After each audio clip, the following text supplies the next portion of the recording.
Sonta! Ha! Hello and welcome to the Fan Show. This month we're chatting all about the Sontarans, and joining me to discuss the Sontarans is Dan Starkey, probably the most qualified person to talk about them, having appeared in Doctor Who as a Sontaran 9 times? Yes, I think 9 times they made screen appearances of the Sontarans in the new series. So. Well, let's talk about how they look, because they have quite a distinctive appearance. They do, yes. They're squat, menacing and horribly powerful, I think is how the Target novel used to describe them. Oh. But yeah, they're sort of like, they're very broad.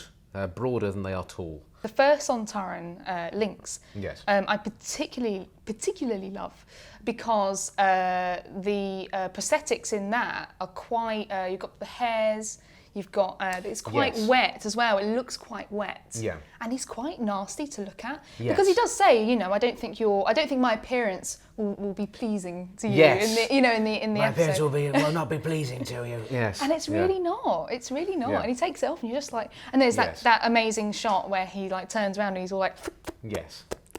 And it's interesting as well. I'm sure we'll move on to how the prosthetics have changed as well. But you can see with that makeup then in the 1970s, it's just a solid piece of latex. Yeah. And all that you can really do is look out of it with your eyes and possibly poke your tongue out of it, and it doesn't really move. Well, so that it requires a lot of, it's a really strong vocal performance. Yes. To actually sort of get through that as well, to actually sort of give it such a stamp on it. I think so Kevin Lindsay really hit the ground running with that. Well, despite being I think the only clone race in Doctor Who, they look kind of different every single time. Yes, well, I think we've talked in the modern series about clone batches. So I think they come out of the press mould in a slightly sort of different way every sort of time or whatever. Or I can imagine they can sort of, adjust the settings slightly. So if they want a sort of like a slightly more thuggish batch, which Score has come out of and like Strax has come out of, and that's one lot. But then General Stahl, who we meet in like the Poison Sky, he's a bit more analytical. So I imagine sort of like they've upped the sort of the intelligence quotient in one or two things. Depending so I on what they they want. Yeah, they can tweak the settings slightly. Or maybe they just haven't got anyone on quality control. I think if they're spawning over 1 million like per minute, then, perhaps, yes. Yes. Some come out a bit wrong. I think they need to employ somebody. Yes. And some have got 5 fingers, some have got 3 as well. It's just inconsistent, guys. I mean, Absolutely, this is just, sort it out. It's just not on. It's Yes. just not on. Yeah. What was it like for you wearing that huge costume? No, well, it's amazing because, I mean, Doctor Who was actually my first television job, full stop. It's about 3 hours worth of work to get the head on. And it's kind of like wearing a rubber balaclava helmet, that your face pokes out of. And then it goes over the top. Once that's on, it's like having a pillow on my head, so I can't really hear very much. Hearing gets deadened. And then they stick the face mask on as well, and then blend that in. And so after a certain point, I just nod off. And then I wake up, and then there's Strax in the mirror. And that's very strange again. It kind of resets. And it's funny, it resets my hearing as well, so hearing's more sensitive as a result. And then at the end of the day, when I have it taken off, all of a sudden being able to hear again, it's like, I'm just on a kind of, even though it's been, it's like 12, 15 hours later, I'm on a kind of high because I can hear. Everything's very loud. Everything's very loud, but it's just so refreshing. How about the suit as well? How does that go on? Yeah, the suit is... it's quite snug. Yes. I'm not going to lie. But it comes in various pieces. There's a breastplate bit. There's got the arms, which are sort of separate as well. And then there's the rubber trousers, which take about 10 minutes to get into, and sort of a lot of talcum powder. And I wear sort of nice shiny girls' dance tights underneath as well to make them slip on. Right, It just there's a psychosomatic thing. As soon as I see those rubber trousers, I think, right, I should probably go to the bathroom just to be on the safe side. Yes. just that once they're on, they're on. It's got slightly more comfortable over the years as there's As a bit more they've give in loosened them. up. Yes. Yeah. The old sort of latex and lycra has bended somewhat, but yeah, that first one of. What's that butler suit like to wear in contrast to the big kind of... It improves the quality of my life on set no end because it has a fly. So that's makes things a lot easier. Just psychologically from there onwards, it makes it a lot. But it's a lot quicker to get into. Is there anything to bear in mind performance-wise as a Sontaran? Are there any things that you do, the way that you hold yourself, the way that you move? Yeah. Well, the first time we did it, we had the wonderful Elsa Burke, who's the resident choreographer at Doctor Who made sure we all had a uniformity of movement. There's lots of things about how they stand and so wider, but I mean the suit does a lot of things for you as well because you're so wide. You can't help bumping into things. and but you sort of get used to that as a kind of like, oh no, you bump into things and you really don't care, so you have that slightly sort of thuggish kind of militaristic something like bash into you. Because they're sort of like a bit bulldozer-ish, aren't they? They just sort of go, you know. Yes. Yeah. And you're about 2 foot wider than normal. It's just quite strange how, it does alter your movement as well. Well, let's talk about their sort of temperament and character, because they're quite militaristic. Yes, that's their key thing, isn't it? Yes, they are an army. They've been fighting a war for over 500,000 years. So they've forgotten how to do anything else, really. One of the sort of thing that Doctor Who does a lot of the time. It's that sort of aspects of human nature taken to the nth degree. So if there was no other reason for you to exist other than fighting a war, then what would happen? I think they don't really know why they're doing it anymore. I think it's gone on for so long. Oh, that is a military secret that you are not privy to. Or something, that's probably sort of hushed under the carpet. I think they're really believable as an alien with a different temperament, a different sort of culture, different way of living.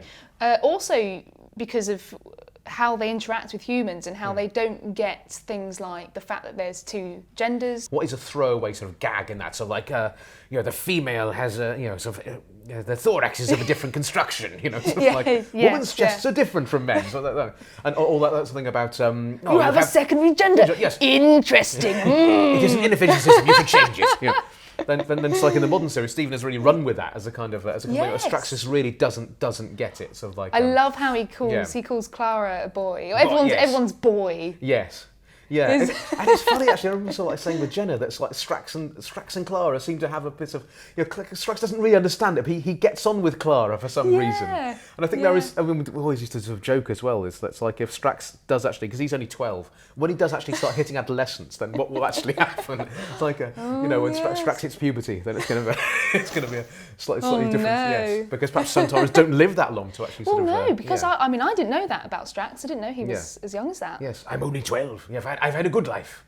Strax is quite different in temperament, I think, from the other Sontarans. Was that a decision that you guys made, that you made with Stephen? Was that in the script, or did that... Well, first of all, it was a classic thing where I didn't know how big the character was going to be. So I got sort of like a thing of, they want you back for like a Doctor Who. Oh right, I'll be another Sontaran. And then the day before the read-through, I got the script through and went, oh, this is really good, and sort of it was very. I thought this is a nice character. I can have fun with this. Yeah. And it was just a lovely idea of a character. It's in some ways a subversion of the character. So like a Sontaran who's been forced, like a fish out of water. He's disgraced, and so he can't be with the rest of the Sontaran army. So he's trying to fend for himself.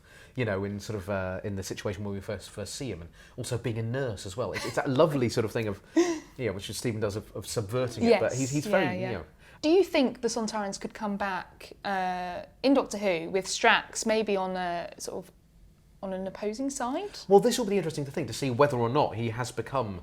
He's been fraternising with putrescent alien filth for so long that he's actually, he wouldn't admit it. Yeah. But whether or not he is actually sort of like, these are his actual new friends, or whether or not, so why are you hanging around with those filthy alien Strax? Whether he would have to make a moral decision or not, and that would be interesting. Golf ball spaceships then. They're really cool. Why? Sontaran gravity sphere. It's because they're so like round and solid and so like ready to tonk. And so having those kind of like I think it's a great design. They've got some gadgets as well. Yes, They've got the pointy wand, and then of course they get guns in New Who. Yes, they've got very heavy guns. Very heavy guns. Are they heavy? Actually, they did actually change the design slightly just to make them a bit lighter because they were actual metal resin. So the first one was just kind of, along with actually having sort of big rubber biceps on. Yeah. If you can imagine having, when you have your blood pressure done. Yes. And it's like, and it inflates, and then like that's quite a. If you imagine having that in your entire arm. Yes, it's quite. So actually, sort of lifting anything through those fake arms is actually heavier. But then having a whacking great big gun, it's just lots of quite shaky Sontarans after a while. But it's a good solid weapon. Yeah, you get your workout on set. Yes. Oh god, yeah, absolutely. Yeah. Did you feel like by the end of it I was super pumped. Yeah. I can press 470. Yeah. Yes. And of course, in New Who, the Sontarans finally get their catchphrase. Yes. Sontar Ha. Yes. Which is great because I think it puts them up with, the Cybermen, the Daleks, they've all got catchphrases. Yeah. The Sontarans get their catchphrase. And it's actually like, it reminds me of, like a rugby chant. Oh yeah, like a hacker, yeah. I can imagine back on their planet when they're not, I mean, they probably have very little downtime with all that fighting. No. But I can imagine in their spare time. Oh, they do talk about sport. This will be good sport.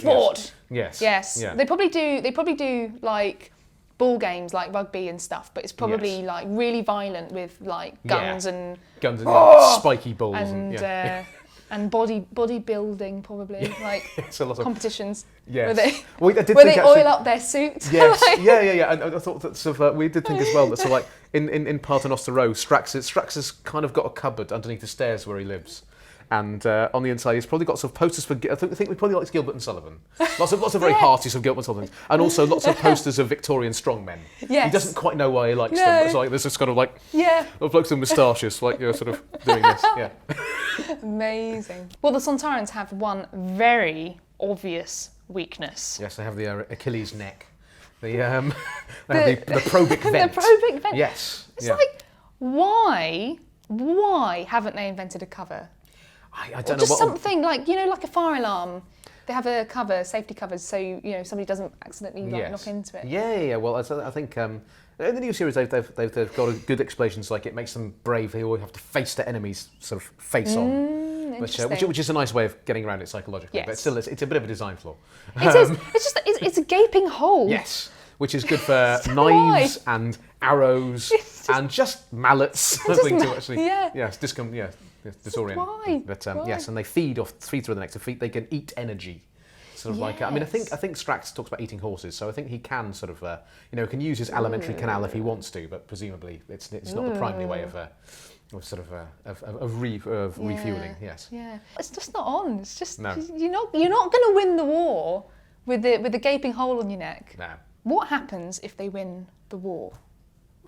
Because that's their sole purpose for living. That's their sole purpose, yeah. If they finally defeat the Rutans, then they spread all over across the galaxy, and then they start fighting the Daleks. I don't know. They take up crochet. They take up crochet. They take up bodybuilding and rugby. Yes, and rugby. Yes, and that whole sort of thing. And actually become burn off all that aggression and become quite well adjusted. Yes. Yes, and maybe wrestling. Yes. Yeah. Well, there's the Sontarans. Thank you so much, Dan, for joining us. And if you'd like to hear more of this discussion, there's an extended version as a podcast on iTunes and SoundCloud. Links below. We'll see you next time. Sontaha!